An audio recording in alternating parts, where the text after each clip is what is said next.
Essa ideia da sustentação é uma ideia que eu tenho procurado desenvolver ao longo dos últimos anos. Eu lancei uma série de cassetes chamada Organic Music Tapes e este ano decidi inaugurar uma nova série que se chama Sustained Tones. E essa ideia de sustentação deriva precisamente da ideia da música orgânica, porque eu estava a explorar um pouco esta ideia, que é uma ideia que tem muito a ver com a forma como na natureza os fenómenos se encarregam de ter uma certa assimetria, uma certa irregularidade, uma certa circularidade, que muitas vezes eu não encontrava nos fenómenos que são mais feitos pelos humanos, não é? Nós tendemos sempre a procurar organizar o mundo à nossa volta, não é? De uma forma, se calhar, mais sistemática. E como eu estava a dizer, a ideia de sustentação é uma ideia que deriva desta primeira ideia, precisamente porque uma das marcas que eu encontro na natureza é precisamente esta capacidade de fazer as coisas sem cessar e a forma como estes processos demorados vão encontrar resultados que são muito consistentes e não necessitaram de nenhum engenheiro ou nenhum arquiteto que os pusessem em marcha. E, no entanto, são de uma eficiência que são difíceis de replicar. E então esta ideia de sustentação, que começou por ser uma sugestão que derivou desta primeira ideia da música orgânica, mas que com o tempo, à medida que eu fui experimentando as peças e fui experimentando as músicas ao vivo e fui mudando alguns processos, é curioso que isto acontece de uma forma bastante sistemática comigo, que eu primeiro lanço as ideias para o ar e depois elas começam a influenciar o trabalho de uma forma que eu não previa. Comecei a perceber que de facto interessava-me muito a ideia de pegar no piano, uma coisa que eu já fazia bastante com o órgão elétrico, em que eu procurava muito estes sons contínuos, estes drones que ajudam a sustentar a música, lá está. Eu procurava fazer isto com o piano, mas sempre com alguma insatisfação, sempre a sentir que não estava inteiramente a conseguir, até que surgiu esta ideia da sustentação e eu comecei a aplicar o mesmo princípio dos drones com música de piano, através do recurso a pedais e processamento do som do piano. E finalmente encontrei uma maneira de tornar isto realmente possível e é exatamente isso que eu vou estar a apresentar aqui nos Jardins da Bombarda.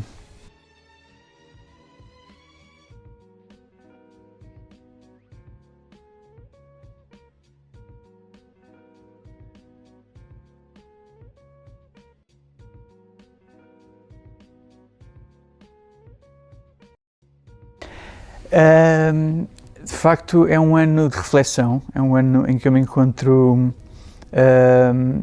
também a procurar uma certa proximidade com o público, porque de facto, sem o entusiasmo, sem a presença, sem o feedback que o público me tem dado ao longo destes 20 anos, eu julgo que nunca teria conseguido fazer o que fiz, não é? Ou seja, a música que eu faço é resultado deste diálogo e desta conversa que nós temos estado a estabelecer. E é um ano, claro, obviamente muito especial para mim, porque lá está, há 20 anos atrás, quando eu comecei a fazer isto, na verdade eu tinha bandas de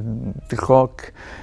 e comecei este projeto porque senti, eu preciso de, se calhar, ter umas coisas diferentes para poder fazer colaborações com outros músicos, ou seja, nada comprometido. Fiz assim um álbum assim numa semana e pus cá para fora e de repente estou aqui. E é muito estranho, é muito inaudito, de todo pensava que isto poderia ocorrer, que eu passado este tempo todo teria lançado um álbum com uma editora americana, que eu passado este tempo teria feito concertos um pouco por toda a Europa, que eu teria feito espetáculos como o Coro das Vontades, fazer colaborações como o Coro de Santa Casa da Misericórdia no Festival Zigorfest, e mais recentemente a reposição do Coro das Vontades em Coimbra, uma série de coisas que jamais eu poderia ter previsto ou planeado, e é precisamente também um pouco isso que fala, eu penso que sobre como a vida é, não é? A vida é muito caprichosa e tem perspectivas e tem ideias, não é? Que sozinhos nunca seríamos capazes de conceber. De facto, este estar em comunidade, estar em conjunto, é aquilo que marca a vida e que transforma a vida e que transfigura. E isso também é verdade com a minha música.